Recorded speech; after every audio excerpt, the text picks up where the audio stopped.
One thing that I feel that gets overlooked quite often is self-awareness. So, self-awareness is basically focusing our attention on ourselves and evaluating our current behaviors, our internal standards, and our values. And that, I feel, gets overlooked very frequently. So, how we interact with other people, how we uh, control our emotions, how we see ourselves, so basically self image, that all falls into self awareness. Our communications, our motivation, how we work with teams, our environment, our leadership, our work life balance, those all come together and they're all broken down into the four things such as personality, skills, interest, and values. And if you do not have a grasp on one of these, you need to be able to break it down and tell yourself what you're good at, such as your skills. What kind of personality do you have? What are your interests and what are your values? And the hardest one is going to be your personality because society is going to have a huge impact on that. And if you're anything like how I was completely different when I stepped outside of my house than I was inside of my house until recently. I realized that it doesn't even matter what society thinks of me. It doesn't even matter what anybody else thinks of me except for myself. And I built the confidence inside myself to be able to show my personality outside in society. And I'm perfectly confident in who I am now. So society, it doesn't really matter to me about society, but society is a huge hindering factor for a lot of people, and they want society can make you feel like you need to be a certain way to fit in, like peer pressure, or if you don't watch a certain show on Netflix, you go home and rush and you binge watch it so that way when you go to work the next day you can talk about that show. Those are a lot of things that happen in people's day-to-day life, and you need to be okay with not being able to know what House of Cards is or watch The Walking Dead. And I've only honestly ever seen one or two episodes of The Walking Dead because my sister likes to watch that show, but I could really care less about The Walking Dead, and I've never seen an episode of House of Cards. I only know what it is because other people talk about it, and I'm perfectly okay with that.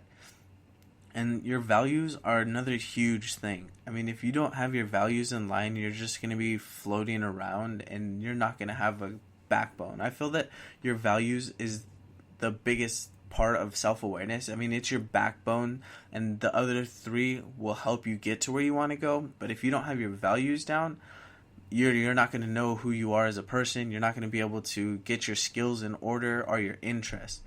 I mean, interests are the easiest one. It's like what you like to do and stuff. But if you don't have your values, your interests could be bad. I mean, so say that your value is not to do good to others, and then your interest could just be like fighting or hurting other people. So they go hand in hand, and you have to be able to align them up properly. And a lot of people overlook self-awareness, and that's a huge thing. I mean, another thing that goes into self-awareness is being able to control your actual self. So self-control, and that's huge. A lot of people let their emotions run them instead of them running their emotions. I mean, if you're mad, don't let your anger get in the way of something. If you're sad, don't let your sadness get in the way of something, because that takes a lot more energy out of your day and out of you, and it stops you from getting to where you need to go. So you need to be self-aware of that as well. Because that's a huge part, and that's another way to interact with people. I mean, if somebody says something to you and you get mad, and that person can sense that you're mad about something, and instead of actually expressing how you actually feel, you just shut down and close that person out.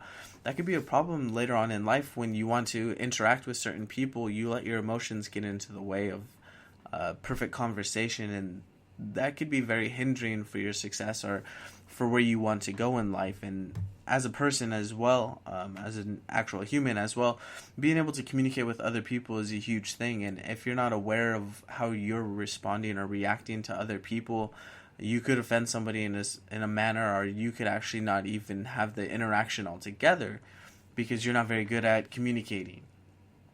And that all leads back to you actually controlling your emotions, which is a huge thing as well.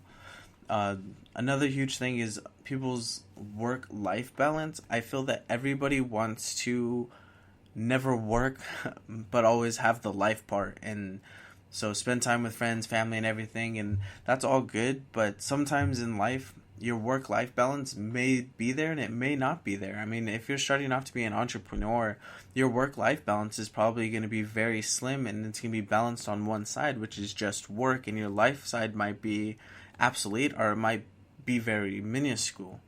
And that's okay, because it's not always going to continuously be that way. It's just at that point in time right now, that's what you need to do in order to get to where you want to go.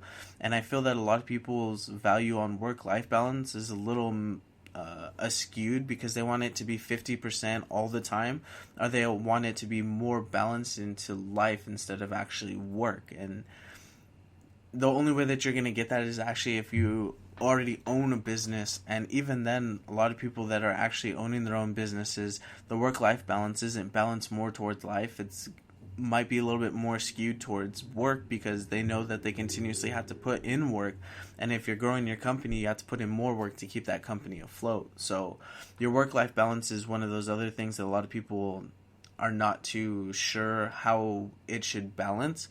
And it needs to balance according to the actions, or according to what is happening in your specific situation.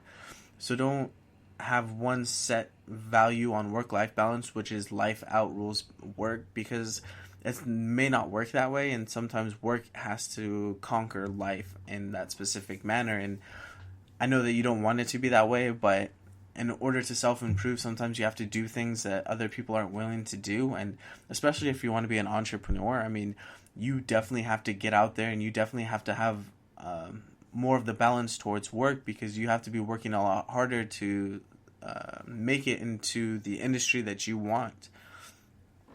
So that definitely needs to be there. So when you're looking at it and you're breaking down where you want to go and how you can self-improve, take a look at self-awareness, because I know that I definitely overlooked this, and it took me a while to come to this point where I sat myself down and I listed out my values. I wrote down my personality, and now I'm very comfortable in society, and I don't let society push their thoughts or their opinion onto me, because the only opinion that matters is my own opinion, and I don't really care what society thinks about me or what they need to say about me, because I'm the only voice that matters to me on my own personality and how I should be.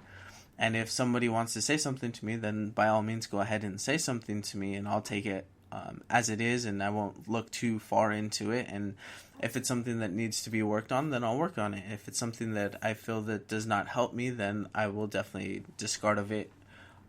But you always have to take everything with a grain of salt and use what applies to you and your situation, and leave the rest of it aside. And I think a lot of people have struggle with that as well. Like I said, communication is a huge thing as well. Your interests are definitely what's going to help you find your purpose.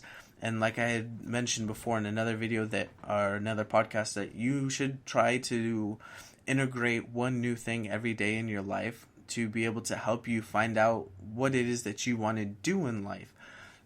But the drive, that's completely different than your purpose. I mean, your purpose, can be used as a drive, but your actual internal drive is completely different. That'd be more of a motivational, or a drive would be an external factor, but you can also have internal factors as well. And if you really want something bad enough, then you'll be able to get it, and you'll find a way how to get it. So that's completely different than your actual interest or your actual purpose. I mean, your purpose is what you're meant here to do, and everybody has a purpose, and you can know your purpose and not even have a drive at all. And I know that you're going to be wanting to do something, and you're like, yeah, this is my purpose, this is what I want to do. But if you don't have the core values set behind you, and you don't have discipline, and you don't have the internal motivation, then your purpose doesn't really matter, because you're never going to be able to have the drive to achieve your purpose. So take a look at your self-awareness, see how you react to other people, see how your emotions react to specific people as well. You need to have a great grasp on your emotions in any concept at all, and whether it's in life, or whether you're trying to be an entrepreneur, or whether you're just not doing anything with your life, but having a grasp on your emotions is definitely a great place to start. And then break down into your self-awareness, and it's broken down into four categories: skills, personality, interest, and values. So take a look at that. I hope this helps. Like I said, if you have any questions, my email is below. Send me an email, or if you're following me on social media, leave me a comment, and we'll go over other topics.